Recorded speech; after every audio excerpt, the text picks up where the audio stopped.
Happy holidays, everyone! My name is Kelly Anderson, and this is Fanimated, the animation fan podcast where every week we get a chance to geek out about our favorite animated media. Kate Callan is with me to talk about the well-loved 1965 holiday special, A Charlie Brown Christmas, based on the popular comic strip Peanuts by Charles M. Schulz.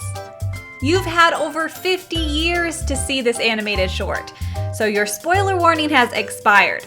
Now let's get started and let's get animated.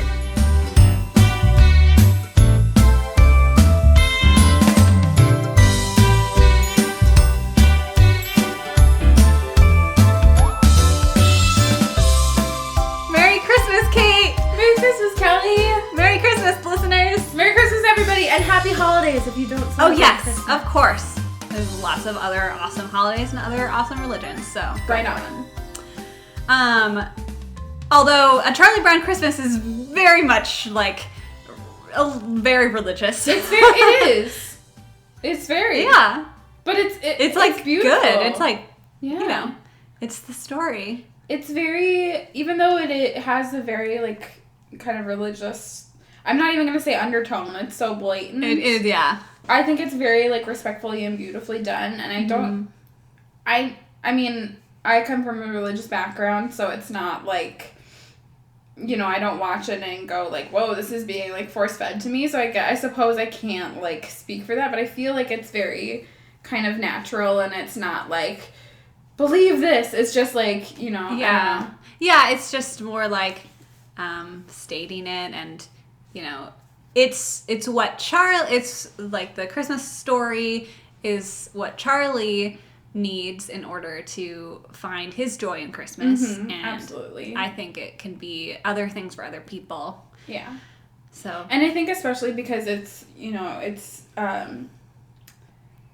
what is the word I'm looking for? It's communicated through a child, and it's just very innocent and very sweet. Like, I think that really helps to kind of bring the story across and the message that they're trying to convey across, and it's just so sweet. I love A Charlie Brown Christmas. I think I've watched it almost every Christmas since I can remember. And really, it's such a sweet. I know. With kind of those traditional Christmas cartoons, I feel like a lot of people have the ones that they watch every year, whether it's The Grinch or whether it's Rudolph or Frosty the Snowman or what have you. But in my house, it's always Elf.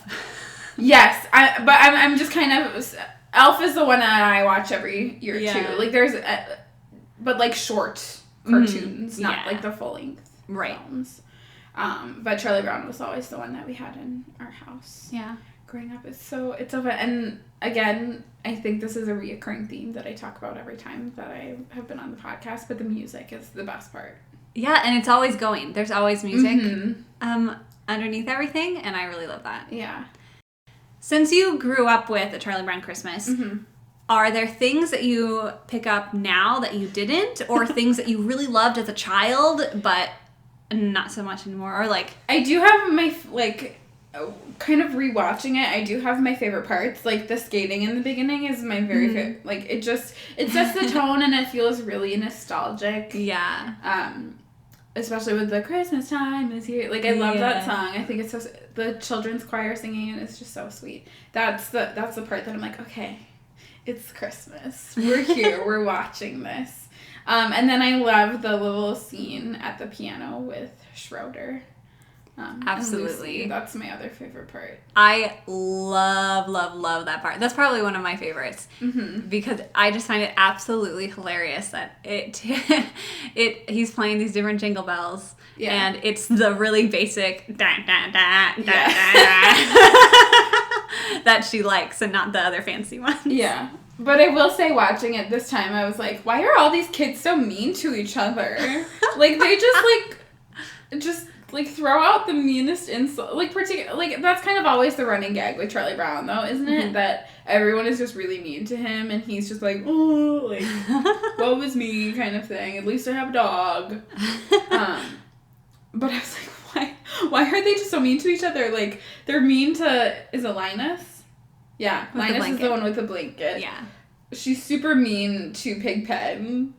Yeah. I'm just like, okay.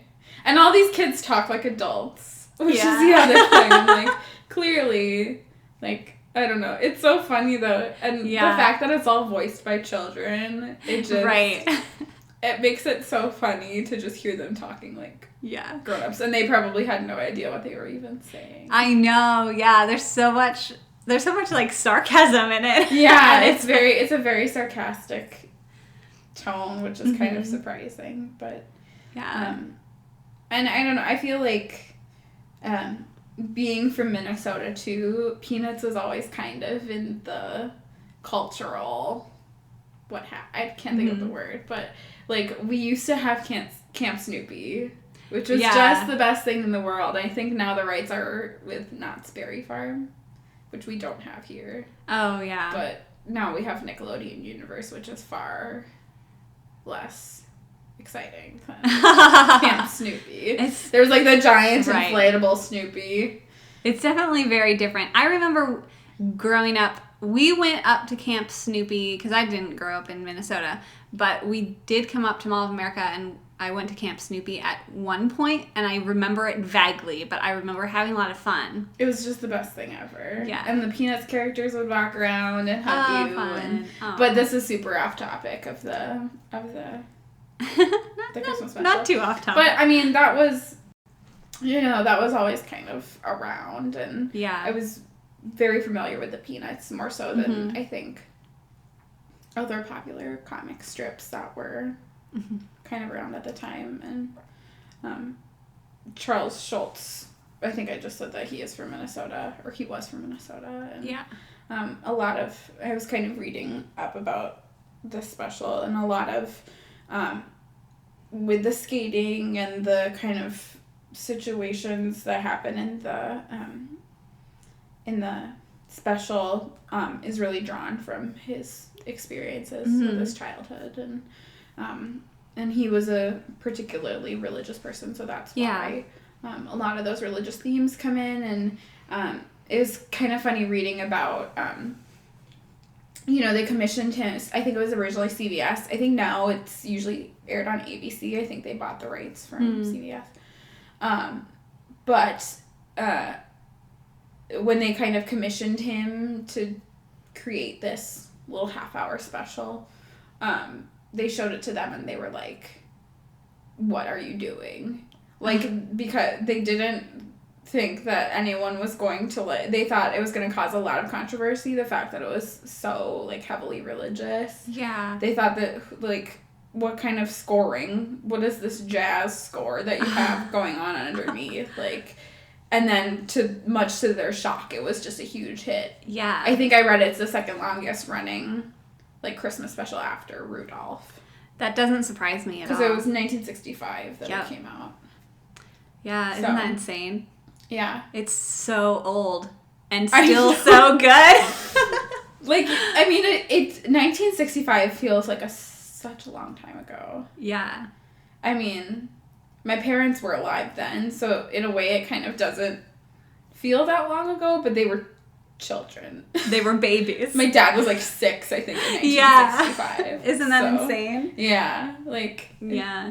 Yeah, but I don't know, it's just always been something that I've really enjoyed watching every Christmas, and it really does have that nostalgic feel. Yeah. Do you have a favorite character if you've been familiar with these characters for a long time? When I was a kid, I really did love Lucy. Yeah. Were you a little Lucy when you were younger? I don't know if I was that mean. No. Because she's, very mean. She is. But I don't know that I really recognized that when I was a kid. I was just oh, she's, a girl around that age, and she's, really sassy, and I don't know. I always remember really liking Lucy when I was a kid. But now I watch it, I really do like Linus. I think he's such a sweet character, and I really like the way that they use him as kind of the mouthpiece. Yes. Of the special. And I really like Big Ben too. Yeah, he's so great. Do you ever I always I always refer to Pigpen, the character, when I'm sick. You know, when you're just like, I have a cold, or I have, like, and you don't want anybody to come near you because you know that you're just, like, a cloud of germ. Yeah. And, like, I feel like Pigpen right now. And that's what I kind of, like, use as a reference point. Because it's so specific, but I think he's so cute, and he is. The characters are so well, I mean, obviously because of the comic strip, you know, they were very well developed over time, and but I think even if you aren't familiar with the comic strip, I think when you watch this you get a really good sense of who these characters are, and you can kind of see with, like, Charlie Brown, like, this is his role and kind of the dynamic in the group, and this is kind of who each of these people are, and it's just kind of yeah, it's very clear, and it's a good standalone special too. Yeah, because I am not as familiar with the comics or with this special. It's not something that I grew up having around as much. I honestly don't remember when I first watched A Charlie Brown Christmas, or if I had ever watched it all the way through until the other day. But really, yeah, some of it seems familiar, so I think I've seen bits of it, or maybe the whole thing. But it's not one that I remember as well. If I had seen it. And I'm not familiar with the comic quite as much either. But, like, I really enjoyed it, and I just thought it was really cool to see something, I mean, you know, from the 60s, and look at the animation and how something so simple is so, like, has connected with so many people, both, like, in animation style, but also in story, and it's a very straightforward piece, and it is so relatable to, you know, a lot of American life. So, it was really, really fun to just watch it in that perspective. And also, I was surprised at how the humor was and how, like, serious they all were. And, because, I wasn't necessarily expecting that. But it was really enjoyable and really fun. And, poor Charlie. He just wants to be happy on Christmas, and don't we all want to be happy during the holidays, and you know, finding our joy and where that comes from. So. And I think that it's such a simple message, and I think whether you kind of find validation through kind of what Charlie Brown does with you know, the kind of religious aspect of it, or, you know, whatever you draw your joy from, whether it's, you know, making sure that you spend time with family and friends, or whether you find the joy in giving back to people who maybe aren't as fortunate as you, or whatever it is. I think it's always a really great time of year to just kind of step back and reflect, and kind of look back on the past year, and, you know, and I think that is really kind of what this special is about, just like you said, kind of finding what makes you happy and finding the joy in the season.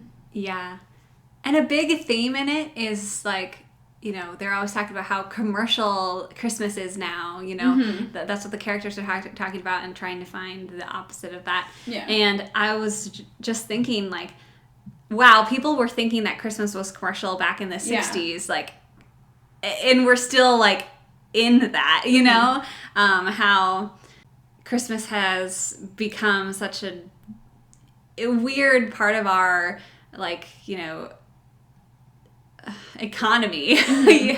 Like, we start seeing Christmas commercials in the end of October.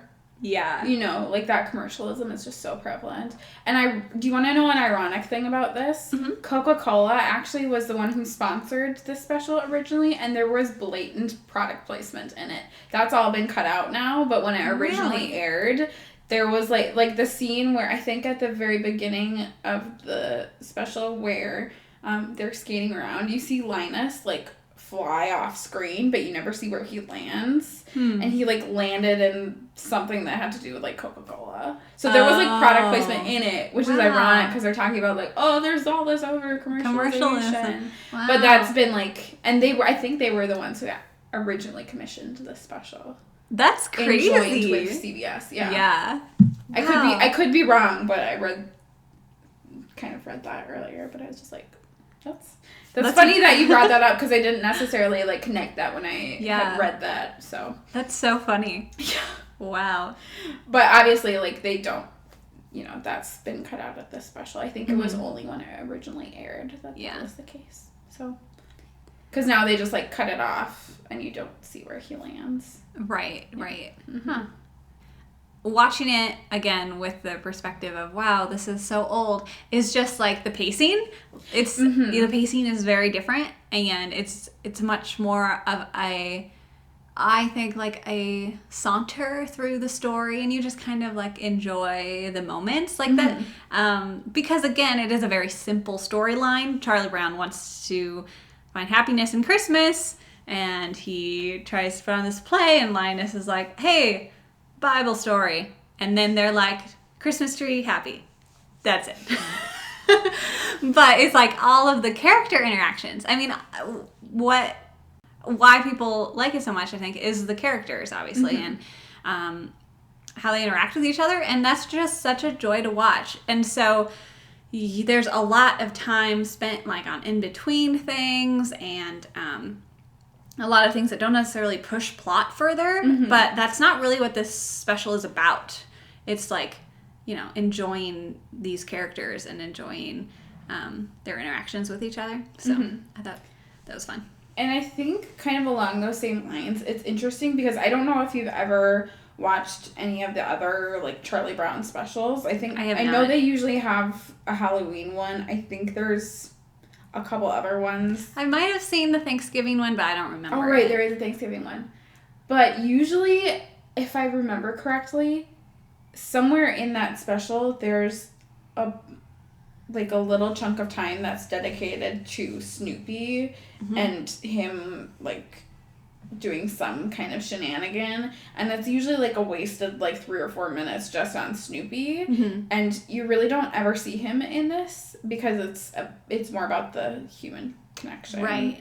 And I just I remember like watching some of those other specials as a kid, and things where there was just like a slapstick moment of just kind of a side character doing something silly that never really like kept my attention, I think, the way some kids would.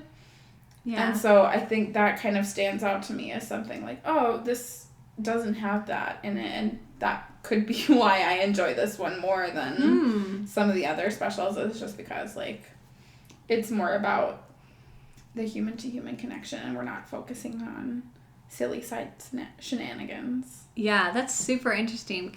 Because I think Snoopy was, even the small parts that he was in this, were some of my favorite bits. I mean, they are very funny, but like dedicating like 3 or 4 minutes as opposed to just like a tiny little 5-second bit, it's a lot. It's a lot different. So. The part at the beginning when Charlie is helping his sister is also...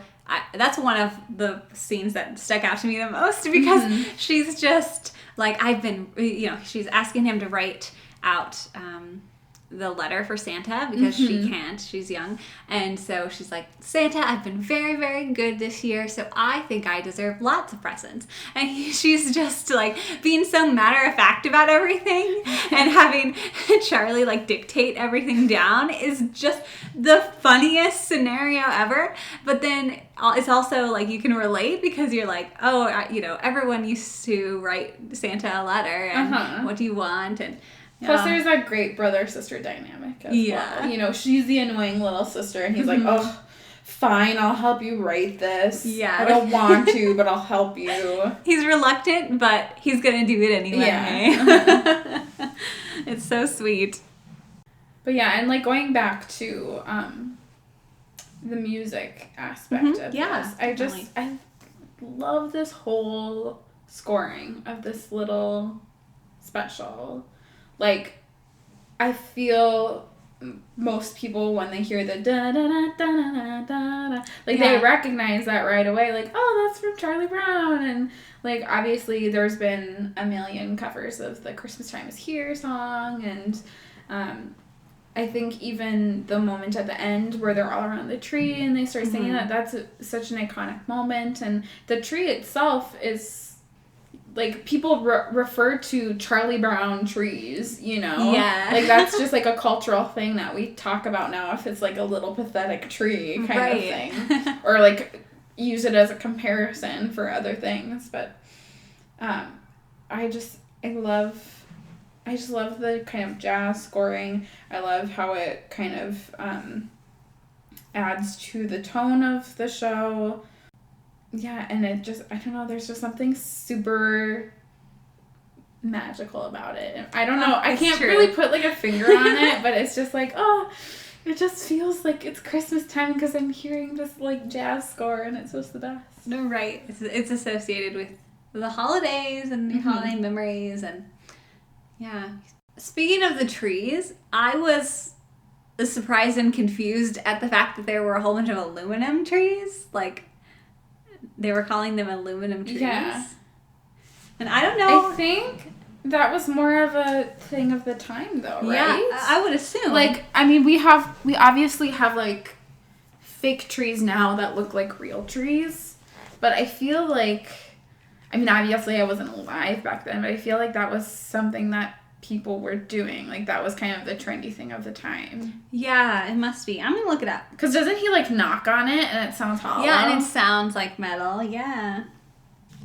I mean, and we still have kind of, like, those, you know, synthetic fake Christmas trees that are colored, and you're like, well, this is obviously very, very fake. All right. Wikipedia says an aluminum Christmas tree is a type of artificial Christmas tree that was popular in the United States from 1958 until about the mid-1960s. So there you go. That's perfect. As the name suggests, the tree is made of aluminum, featuring foil needles and illumination from below via a rotating color wheel. Interesting. Huh. Oh, yeah. And then it even mentions a Charlie Brown Christmas in here. So there we go. It's basically...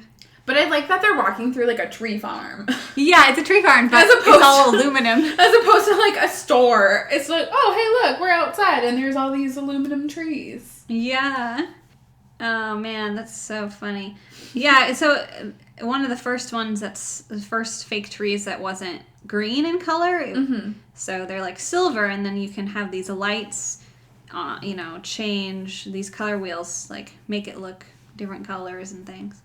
Yeah, it just looks like a kind of a more fashionable tree than a normal one. That's so interesting. Yeah. Oh, also, something I read, there was a lot of kind of normal thing, like, it wasn't normal for it to all be kid voices. Really? That wasn't really a thing. It was weird that there wasn't a laugh track. I think there was one other thing that I had read. Oh, and then the fact that it was, like, the biblical references. Yeah. It's also fun just watching them try to put together this Christmas play. Yeah. Oh my gosh, it's so funny.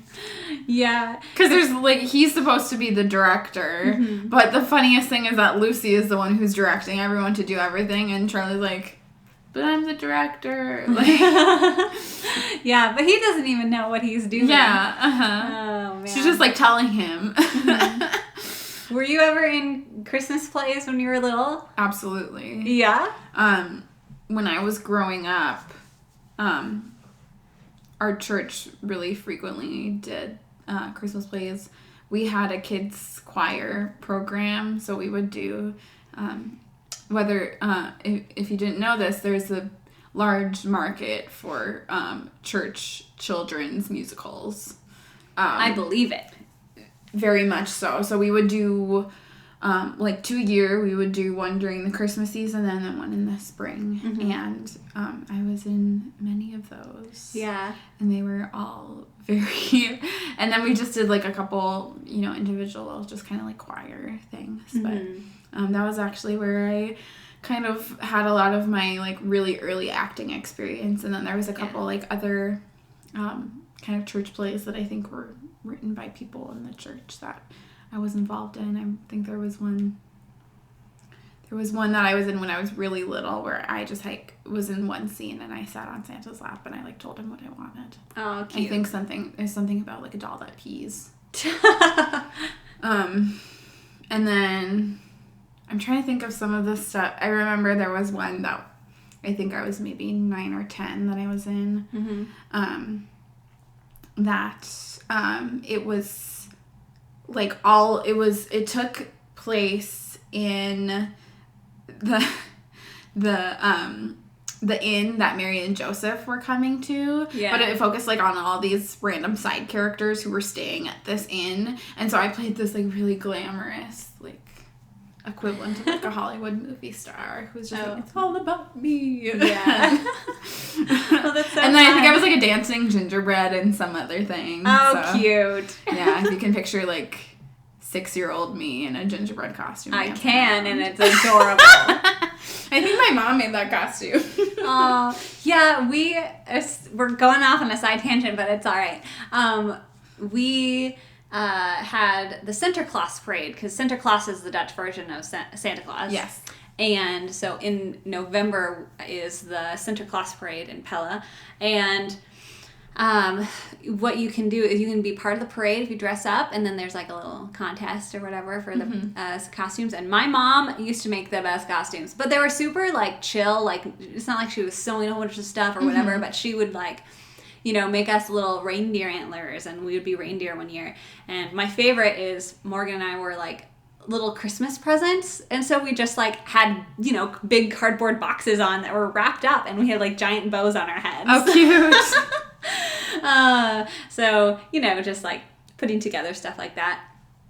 I was never in Christmas plays when I was little. I didn't do a lot of theater. I was a very shy individual as a child, and no way would I do that. But when the Anderson family got together, all of us cousins would put on a little, like, play for, you know, our family. Fun. And so I remember that very clearly. And I of course always wanted to be Mary, but I was never Mary because I was one of the younger ones. So the older kids got to choose because they were the ones in charge. When I was in preschool, we did these, the preschool that I was at was through one of the local Lutheran churches, and they would put on a Christmas pageant every year, and I think I did it twice, and I was an angel both years, and I wanted to be Mary so bad, because obviously Mary is the star, Jesus is the star of the story, but right. Mary is, like, the secondary star of the story. It's true. And I was a very outgoing, rambunctious kid who just wanted to be the center of everybody's world. Not much has changed. Just kidding. I hope a lot has changed. And they always chose the really quiet girl to be Mary, because obviously Mary is the very humble, you know, kind of graceful girl. Right. That's how we like. And I was not that. I was, look at me! Like, right. Looking back on it, I can't imagine. I would just be like, pay attention to me, like mugging for the audience. Right. Yeah, that's how we portray Mary, but I wonder, maybe she was really, like, you know, headstrong and rambunctious. Who knows? Yeah. I mean, you've got to be pretty strong-willed to be able to go through that. So seriously. Goodness. Anyway. Charlie Brown. Yeah, it's really fun trying to watch them try to put together their little play. It's not even clear. They don't get very far in putting it together. No, so they don't. You never really know what the play is. I mean, obviously, you know the play is probably just about the Christmas story because they're like the shepherds and the whatever. And they're trying to memorize the scripture. Yeah, and I love how Snoopy has to be all of the animals. Yeah. And Snoopy's all for it. And like, it makes all the different animal noises. I love it. And I also love that Snoopy wins the, like, house decorating contest. Mm-hmm. That's with his little dog house. Yes, absolutely brilliant. definitely go watch Charlie Brown Christmas. Yeah. It's very sweet. It doesn't take a lot of your time, so go get in the Christmas spirit and watch it. And even if you don't celebrate Christmas, it's really funny, so enjoy. Kate, what have you been watching recently? So recently I actually, because I don't know if it just popped on Netflix or if it's been on Netflix for a while, but I actually watched, and it's a very old documentary at this point. It's like 10 years old. But it was a documentary about the founding of Pixar. Oh, yeah. And kind of what that took. It's interesting watching it now and kind of, you know, not only seeing how Pixar has grown and, like, see where they're at today and knowing, like, oh, you know, kind of along the whole way that they've just been making really good quality movies. Absolutely.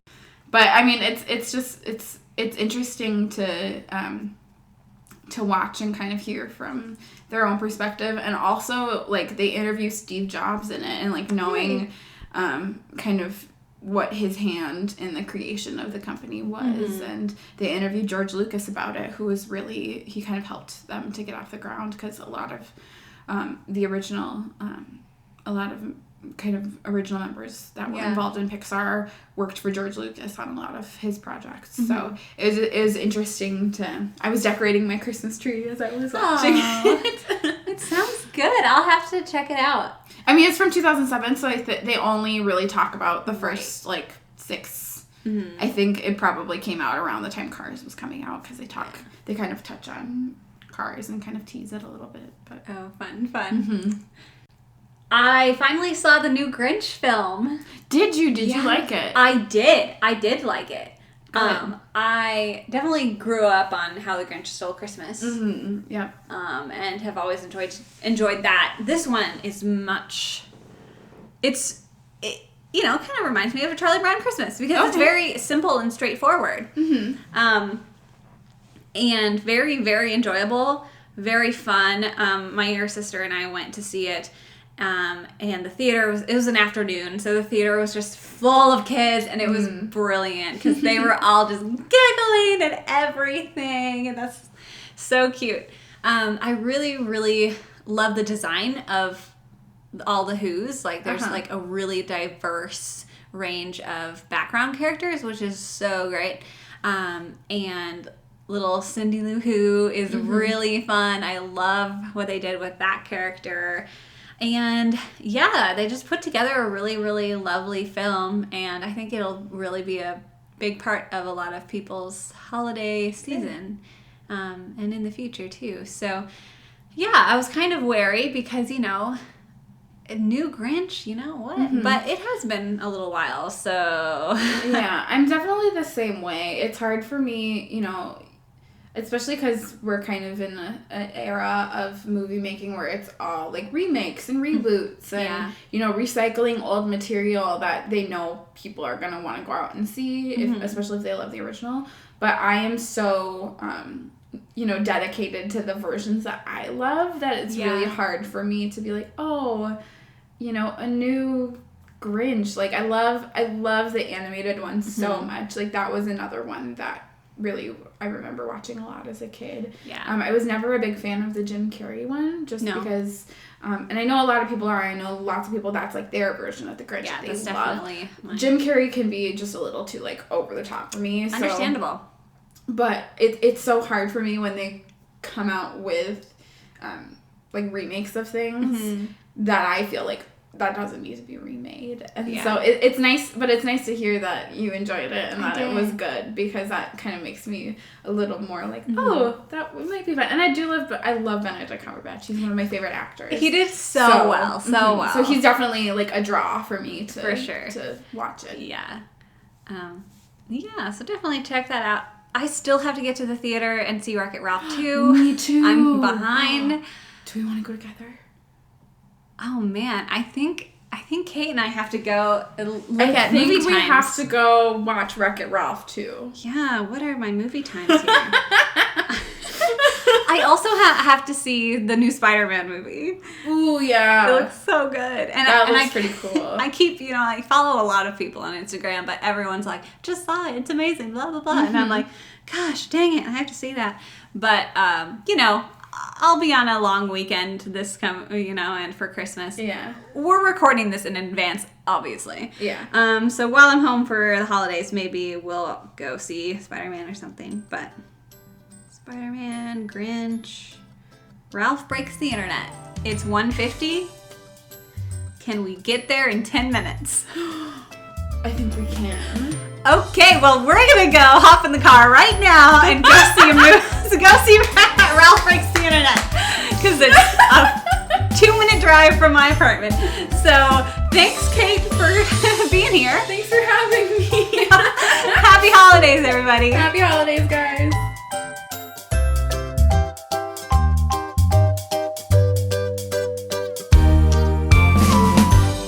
Kate and I did get to the theater on time to see Ralph Breaks the Internet, and it was so wonderful.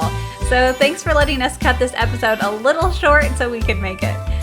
If you enjoyed the show, share it with your friends and family. You should all be together for the holidays anyway, so let them know what they should be listening to on their drive home. As always, you can find us on Facebook and Instagram at Fanimated Podcast. You can also email us at fanimatedpodcast@gmail.com. The art for this podcast is done by me, Kelly Anderson. You can find me on Instagram at CandorDraw. The music is provided by the folks at Purple Planet, and a huge thanks to Kate Callan for joining me today. Stay tuned and stay animated, and we'll talk to you in 2019.